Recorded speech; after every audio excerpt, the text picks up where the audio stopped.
Good morning dear student. मैं Amit Kumar Singal, TGT Hindi Kendriya Vidyalaya Dirang.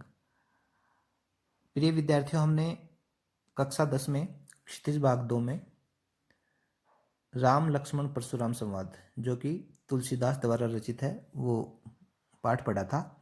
और आज हम इसके प्रश्नोत्तर देखेंगे। आशा है कि इन वीडियो को आप ध्यानपूर्वक देख रहे होंगे और अपने समय का सदुपयोग कर रहे होंगे। प्रथम क्वेश्चन है, परशुराम के क्रोध करने पर लक्ष्मण ने धनुष के टूट जाने के लिए कौन कौन से तर्क दिए। एक तो सबसे पहले मैं ये बात बता दूं कि परशुराम परम शिव भक्त हैं और शिव का धनुष राम ने तोड़ा है, इसलिए उनकी एक तो पृथ्वी डुलायमान हो गई। जब धनुष को तोड़ा तो पूरी पृथ्वी ब्रह्मांड हिल गया और परशुराम की तपस्या भंग हो गई और वो क्रोधित भी हुए कि उसके ईश्वर का धनुष किसने तोड़ा, शिव का धनुष किसने तोड़ा, इसलिए वो गुस्से में हो जाते हैं। तो परशुराम के क्रोध करने पर लक्ष्मण ने धनुष के टूट जाने के कौन कौन से तर्क दिए। धनुष के टूटने पर परशुराम ने क्रोध प्रकट किया, तब लक्ष्मण ने निम्नलिखित तर्क दिए। हम तो इस धनुष को अन्य धनुषों के समान साधारण धनुष समझ रहे थे। कौन से धनुष को? शिव धनुष को।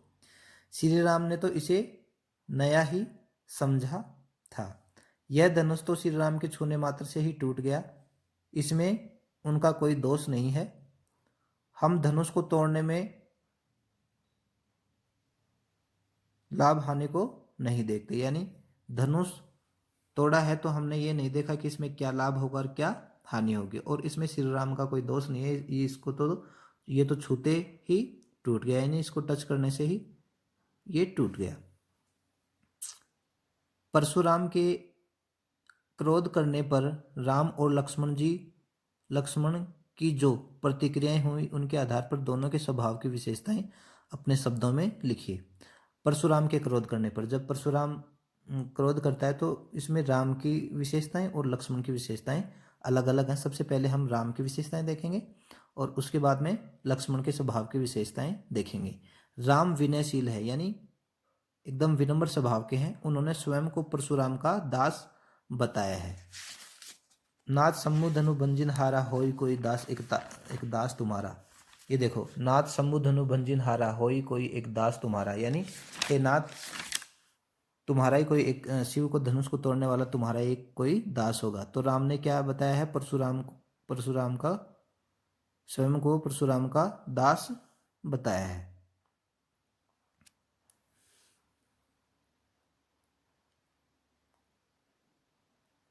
राम बड़ों की आज्ञा का पालन करते हैं, यही कारण है कि वे परशुराम से अपने लिए आज्ञा पूछते हैं। परशुराम के लिए क्या पूछते हैं?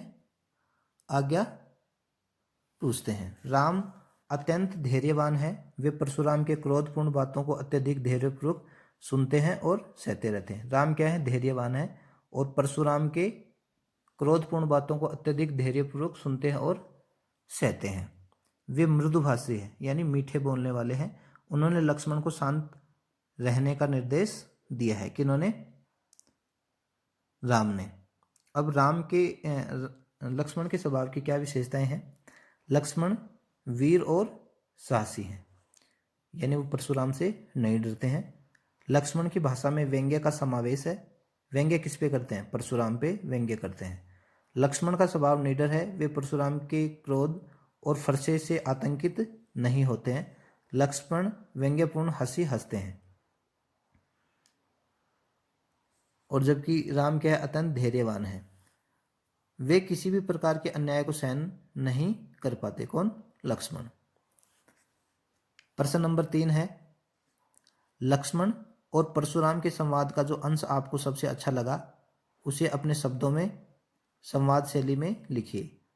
हमें इस संवाद का जो अंश सबसे अच्छा लगा वह संवाद शैली में प्रस्तुत है कि हे मुनि, लक्ष्मण कह रहे हैं कि हे मुनि, धनुष तोड़ने के लिए हमें किसी लाभ हानि की चिंता नहीं करते। यह धनुष तो छूते ही टूट गया, अतः आपका क्रोध करना अनुचित है, बेकार है। आप अनावश्यक ही क्रोध कर रहे हैं, इसमें हमारा कोई दोष नहीं है। यह धनुष तो कैसे टूट गया? छूते ही टूट गया। फिर परशुराम इसका जवाब देते हैं, हे दुष्ट बालक, तू मेरे क्रोधी स्वभाव को नहीं जानता। मैं तुझे बालक मानकर ही तेरा वध नहीं कर रहा हूँ। तू मुझे निरा मुनि ही समझता है। मैं बाल ब्रह्मचारी हूँ। मैंने इस पृथ्वी को अपने भुजबल से अनेक बार राजाओं से विहीन कर दिया है। यानी परशुराम लक्ष्मण से ये कह रहे हैं कि तू अभी निरा बालक है, तुझ में इतनी बुद्धि नहीं है मेरे को समझने में, तू मुझे क्या समझ रहा है, निरा मुनि ही समझ रहा है। मैं बाल ब्रह्मचारी हूँ। मैंने इस पृथ्वी को अपने भुजबल से, भुजबल यानी हाथों के भुजाओं के बल से, भुजबल से अनेक बार राजाओं से विहीन कर दिया। यहाँ राजाओं से विहीन, राजाओं से विहीन कर दिया। लक्ष्मण कहते हैं, हे मुनि, आप स्वयं को बहुत बड़ा योद्धा मान रहे हो और मुझे बार बार फरसा दिखा रहे हो। आप तो फूंक से पहाड़ को उड़ाना चाहते हो। हम भी कुंभड़बतिया के समान कोमल बालक नहीं हैं। अपने वचन ही इतने कठोर हैं। अतः आपको धनुष बाण और कुठार धारण करने की आवश्यकता ही नहीं है। प्रश्न नंबर 4 है, परशुराम ने अपने विषय में सभा में क्या क्या कहा, इस चौपाई के आधार पर बताइए।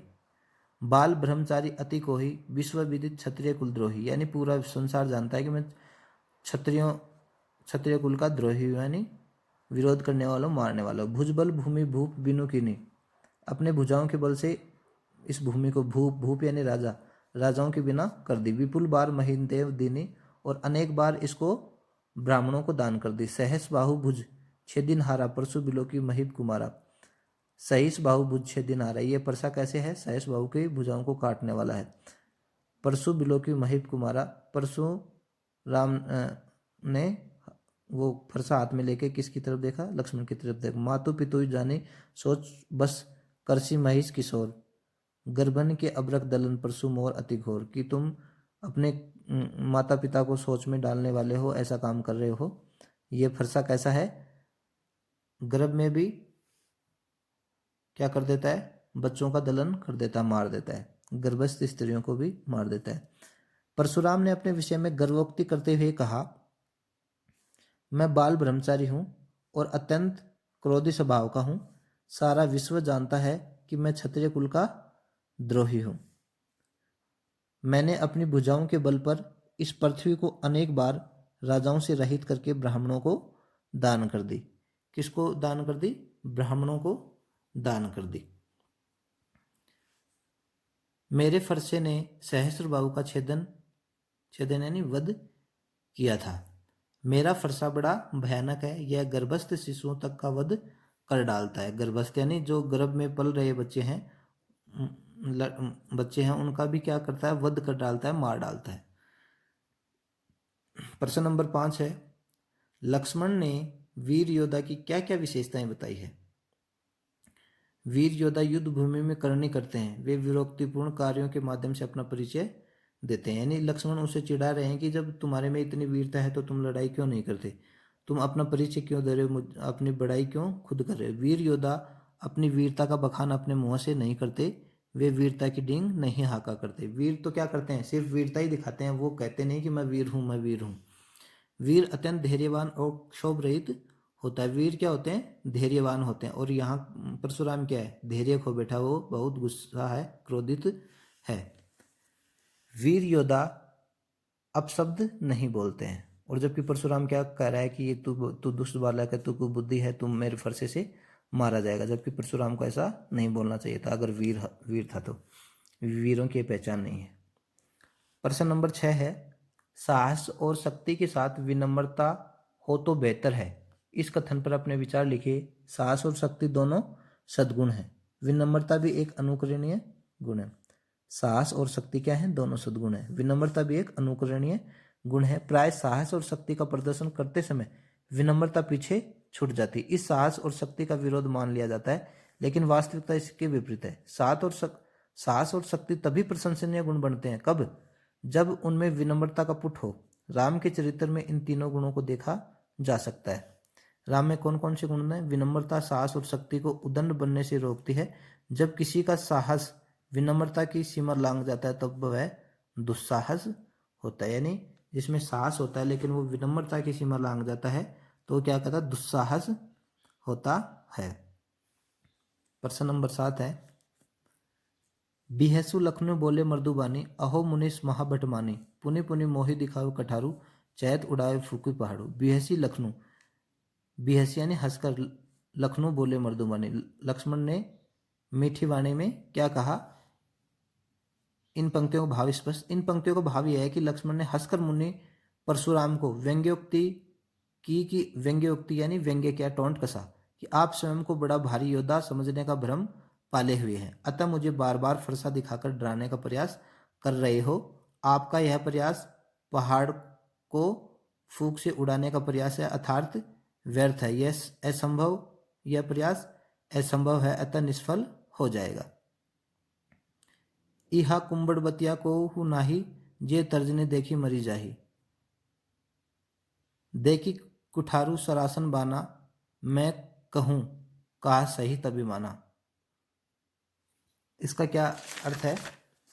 इन पंक्तियों में लक्ष्मण अपने साहस और अहम का परिचय देते हुए कहते कि हम भी कोई कुम्मड़बतिया नहीं है जो तुम्हारी तर्जनी को देखते ही मुरझा जाएंगी। कुम्मड़बतिया एक छुई मुई का पौधा होता है, उसको उसकी तरफ अंगुली करते हैं तो वो मुरझा जाता है। हम भी कोई कम नहीं है, मैंने फरसे और धनुष बाण को भली प्रकार देख परख कर ही बात की है।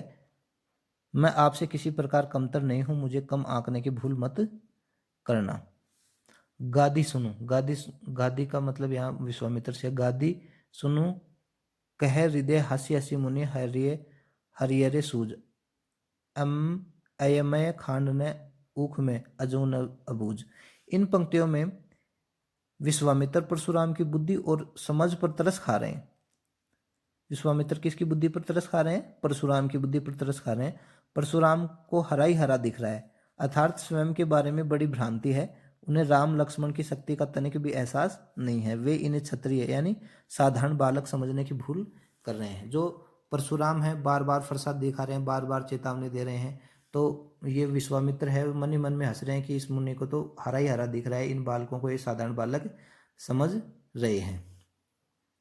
पाठ के आधार पर तुलसी के भाषा सौंदर्य पर 10 पंक्तियां लिखिए। तुलसी की भाषा शुद्ध साहित्यिक अवधि है। यह काव्यांश रामचरितमानस के बालकांड से लिया गया। देखिए, तुलसी की भाषा शुद्ध साहित्यिक अवधि है और एक जायसी की है ठेठ अवधि, उसमें ग्रामीण भाषा का पुट है। यह काव्यांश रामचरितमानस के बालकांड से संकलित है।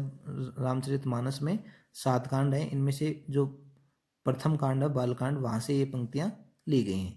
इस पाठ में तुलसी ने चौपाई दोहा शैली छंद शैली अपनाई है। पहले चौपाई और फिर अंत में दोहे का प्रयोग किया गया है। चौपाई में 16 मात्राएं होती हैं और दोहा में 13-11 मात्राएं होती हैं। तुलसी ने इस प्रसंग में अनेक अलंकारों का सटीक प्रयोग किया है। अनुप्रास अलंकार के तो अनेक उदाहरण मिल जाएंगे, जैसे सकल संसार, स और स की आवर्ती हो रही है। जड़ जा नहीं, जय और जय की आवर्ती है। बालक बोली, इसमें बै और बै की आवर्ती है। बहु बाडा, बै की और बै की आवर्ती है। बाल ब्रह्मचारी, बै की और बै की आवर्ती है। कहूँ कहा, कै और कै की आवृत्ति है। कोटि कुलिस यानी कै की आवृत्ति है। तो एक शब्द 2 बार, एक वर्ण की आवृत्ति 2 या 2 से अधिक बार हो तो वहां कौन सा अलंकार होता है? अनुप्रास अलंकार होता है। उत्प्रेक्षा, तुम तो कालू हाकी जनु लावा, जनु मनु जानो, ये ऐसे शब्द जिस वाक्य में आते हैं वहां उत्प्रेक्षा अलंकार होता है। पुनरुक्ति प्रकाश अलंकार, बार बार, हाय हाय, यानी एक शब्द 2 बार आए और दोनों ही बार एक ही अर्थ हो तो वहां पुनरुक्ति प्रकाश अलंकार होता है। जैसे बार बार मतलब जल्दी जल्दी, हाय हाय, हाय का मतलब भी हाय है और यहाँ दूसरे हाय का मतलब भी वही है। तो यहाँ कौन सा अलंकार हो गया? पुनरुक्ति प्रकाश।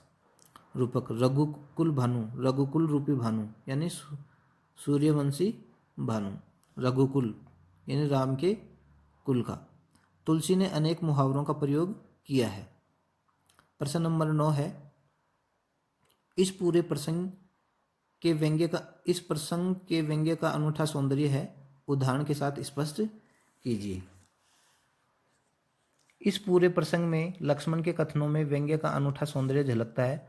बहु धनु तोरी लड़काई, कभू न ऐसी रिस्क किनी गोसाई। यानी बहु, बहु यानी अनेक, धनु यानी धनुष, तोरी तोड़ना, लरिकाई यानी बचपन में हमने ऐसे बहुत धनुष तोड़े हैं, लेकिन कभी भी आपने ऐसा क्रोध नहीं किया। बचपन में हमने ऐसी बहुत सी धनुइयाँ तोड़ डाली हैं। यानी यहाँ परशुराम पे व्यंग्य कर रहा है कौन? लक्ष्मण। तब तब आपने क्रोध नहीं किया, फिर अब इतना क्रोध क्यों कर रहे हो? कि हमने बचपन में तो ऐसे बहुत से धनुष तोड़े हैं, उस समय तो आपने क्रोध नहीं किया, तो अब भी ये धनुष तोड़ डाला, तो अब क्यों इतना क्रोध क्यों कर रहे हो? दूसरा है चहत उड़ावनी फूंक पहाड़ू, यह कुंभड़बतिया कोऊ नहीं। आप तो ऐसे लगता है कि आप तो जैसे फूंक से पहाड़ को फूंक से उड़ा दोगे। तो हम भी कोई कुंभड़बतिया के समान कमजोर नहीं है। यहाँ जो लक्ष्मण है वो परशुराम पे क्या कर रहा है? व्यंग्य कर रहा है। अपने मुंह तुम अपनी करनी, बार अनेक भांति बहु करनी। अपने मुंह मुया मिट्ठू बनना। देखिए मुहावरा है यहाँ। परशुराम के बड़बोलेपन पर यहाँ व्यंग्य किया गया है। यानी परशुराम तो बार बार अपनी ताकत को दर्शा रहे हैं। सूर समर करनी करही, कहीं न जाए जनाऊ आपू। यानी वीर पुरुष कामों से अपना परिचय देते हैं, स्वयं अपना बखान नहीं करते, जबकि परशुराम ऐसा कर रहे हैं। देखो, इसको बार बार क्रोध दिला रहा है लक्ष्मण किसको? परशुराम को क्रोध दिखा रहा है कि जब तुम इतने योद्धा तो तुम लड़ते क्यों नहीं, फरसा क्यों नहीं चलाते। कहने का मतलब है कि उधर लक्ष्मण भी वीर है और वो उनसे लड़ने की मनसा रखता है, उनको ताकत का खुद का भी एहसास कराना चाहता है। मिले न कभू सुबट रन गाडे, दिविज देवता धरी के बाडे। यानी मिले न कभू सुबट रन गाडे, रन यानी रण का मैदान, सुबट यानी जो योद्धा होते हैं। आपका पाला कभी वीर योद्धाओं से पड़ा ही नहीं, आप तो अपने घर के ही शेर हो। कौन कह रहा है? लक्ष्मण कह रहा है। किसको? परशुराम को कह रहा है कि आज तक तुम्हें कोई युद्ध में अच्छा सा योद्धा मिला ही नहीं। निम्नलिखित पंक्तियों में प्रयुक्त अलंकार पहचान कर लिखिए। बालकू बोली बधो नहीं तो ही, अनुप्रास अलंकार। बै की और बै की आवर्ती है, बै वर्ण की आवर्ती है। कोटि कुलिस सम बचन तुम्हारा, कोटि कुलिस कै और कै की आवर्ती है तो अनुप्रास अलंकार है। और यहाँ कोटि कुलिसम करोड़ों वज्र के समान, सम यानी समान, तो यहाँ उपमा अलंकार हो जाएगा। तुम तो कालू हाकू जाने लाऊ, बार बार मोहि लागे बुलाऊ। जनहू मनहू जानो मानो, ये इनमें कौन सा उत्प्रेक्ष अलंकार हो जाएगा? बार बार में बार बार एक ही शब्द बार आए, दोनों ही बार एक ही अर्थ हो, वहाँ पुनरुक्ति प्रकाश अलंकार होता है। बार बार, जल्दी जल्दी, रोज रोज, प्रतिदिन। लखन उत्तर आहुति सरिस भृगुकुर को भृगुकर भृगु बर कोपु करसानु, बढ़त देखी जल संवचन बोले रघुकुल भानु। दोनों पंक्तियों में उपमा अलंकार है। देखिए, लखन उत्तर आहुति सरिस, लखन के जवाब है अग्नि में आहुति के समान थे। सरिस समवाचक शब्द है। रघुकुल भानु में क्या है? रूपक अलंकार है। अब रचना और अभिव्यक्ति से प्रश्न है। सामाजिक जीवन में क्रोध की जरूरत बराबर पड़ती है। यदि क्रोध न हो तो मनुष्य दूसरों के द्वारा पहुंचाए जाने वाले बहुत से कष्टों की चिर निवृत्ति का उपाय न हो सके। सामाजिक जीवन में क्या पड़ता है? क्रोध की जरूरत पड़ती है। यदि क्रोध न हो तो मनुष्य दूसरों के द्वारा पहुंचाए जाने वाले बहुत से कष्टों की चीर निवृत्ति का उपाय ही न कर सके। आचार्य रामचंद्र शुक्ल जी का यह कथन इस बात की पुष्टि करता है कि क्रोध हमेशा नकारात्मक भाव लिए ही नहीं होता, बल्कि कभी कभी सकारात्मक भी लिए होता है। इसके पक्ष में या विपक्ष में अपने मत प्रकट कीजिए। यानी क्रोध हमेशा ही बुरा नहीं होता, उसके कुछ लाभ भी होते हैं तो कुछ हानियां भी होती हैं। तो क्रोध के पक्ष में बात है, जीवन में क्रोध की आवश्यकता पड़ती है। क्यों? क्योंकि यह अन्याय का प्रतिकार करता है। क्रोध हमें आत्मसम्मानी बनाता है। क्रोध हमें उत्साह का संचार करता है। क्रोध कष्टों से निवृत्ति कराता है। क्रोध हमारे व्यक्तित्व का परिचायक है। अब क्रोध के विपक्ष में, क्रोध एक मनोविकार है। मैं इसने आचार्य रामचंद्र शुक्ल ने भी मनोविकार से संबंधित अनेक निबंध लिखे हैं। क्रोध हमारे शरीर और मन पर दुष्प्रभाव डालता है। क्रोध हमें घमंडी और चिड़चिड़ा बना देता है। क्रोध में एक अवगुण है, क्रोध में विवेक मारा जाता है, यानी शुद्ध बुद्धि, अपनी बुद्धि खो बैठता है इंसान। क्रोध में किसी के प्रति अन्याय हो जाता है, हम क्रोध में किसी को मार देते हैं। जैसे क्रोध क्रोध में परशुराम ने सहस बाहु को मार डाला था, तो सहस बाहु के पुत्रों ने फिर परशुराम के पिता को मार डाला था। संकलित अंश में राम का व्यवहार विनयपूर्ण और संयत है, बहुत अच्छा है। लक्ष्मण लगातार व्यंग्य बाणों का उपयोग करते हैं और परशुराम का व्यवहार क्रोध से भरा है। आप अपने आप को उस स्थिति में रखकर लिखें कि आपका उत्तर व्यवहार कैसा होगा। हमारा व्यवहार संतुलित होगा। हम न तो किसी के सम्मुख स्वयं को उसका दास बताते जैसा राम ने कहा, और न ही लक्ष्मण के समान परशुराम पर व्यंग्य बाण छोड़ते। हम परशुराम के क्रोध को भी अनुचित मानते। हम सीधी तरह से अपनी बातें कहते, जो काम हमने किया है उसे सहजपूर्ण ढंग से स्वीकार करते। यदि सामने वाला फिर भी क्रोध करता तो हम उसे युद्ध की चुनौती देते। अपने किसी परिचित या मित्र के स्वभाव की विशेषता बताइए। सब स्टूडेंट का मित्र अलग अलग प्रवृत्ति का हो सकता है, कोई जरूरी नहीं कि एक का मित्र जैसा हो जैसा ही दूसरे का हो, लेकिन एक आदर्श मित्र में क्या क्या विशेषताएं होती है। हमारा मित्र मित्रता का निर्वाह करना जानता है, वह विनम्र है पर सीमा से बढ़कर नहीं। मेरा मित्र माता पिता एवं गुरुजनों का पूरा सम्मान करता है, वह एक दूसरे के साथ सहयोग करता है, वह जिज्ञासु प्रवृत्ति का है, प्रत्येक नई बात की तह में जाकर उसे समझना चाहता है। मेरा मित्र क्रोधी स्वभाव का नहीं है पर आत्मसम्मानी है। अब दूसरों की क्षमताओं को कम नहीं समझना चाहिए। शीर्षक को ध्यान में रखते हुए कोई एक कहानी लिखे। जैसे हम कोई भी एक कहानी लिख सकते हैं। खरगोश की और कछुए की लिख सकते हैं कि खरगोश को अपनी उस पे चाल पे बहुत घमंड था, तो कछुए ने धीरे धीरे चलकर उसको दौड़ में हरा दिया था, रेस में हरा दिया था। वो कहानी लिख सकते हैं। उन घटनाओं को याद करके लिखिए जब आपने अन्याय से प्रतिकार किया होगा। आप कोई भी प्रतिकार लिख सकते हैं कि जब दुकानदार आपसे ज़्यादा पैसा वसूल रहा है तो उसके को आप चेतावनी दे सकते हैं। या कोई बच्चे से कोई प्राइवेट स्कूल ज़्यादा फीस वसूल रहा है, गरीब बच्चा है, तो आप उसके प्रिंसिपल से रिक्वेस्ट कर सकते हैं और अन्याय का प्रतिकार कर सकते हैं। अवधी भाषा किन किन क्षेत्रों में बोली जाती है। अवधी भाषा आज अवध क्षेत्र में बोली जाती है। यह पूर्वी उत्तर प्रदेश में बोली जाती है। इसका क्षेत्र अयोध्या, बिहार, गोरखपुर, गोंडा, बहराइच आदि हैं। यह भी जाने। दोहा दोहा एक लोकप्रिय मात्रिक छंद है। इसमें मात्राएं गिनी जाती है, जिसकी पहली और तीसरी पंक्ति में कितनी मात्राएं होती है? 13 तरह, और दूसरी और चौथी पंक्ति में 11 मात्राएं होती है। कुल 24 मात्राएं होती है। रही मन धागा प्रेम का, मत छोड़ो छिड़काए, टूटे से फिर ना जुड़े, जुड़े गांठ पे पड़ जाए। चौपाई मात्रिक छंद है। इसमें 4 पंक्तियां होती हैं, प्रत्येक पंक्ति में 16 मात्राएं होती हैं। तो प्यारे विद्यार्थियों, आपको इस वीडियो को अच्छी तरीके से देखना है और प्रश्न उत्तरों को अच्छी तरीके से समझना है। नमस्कार।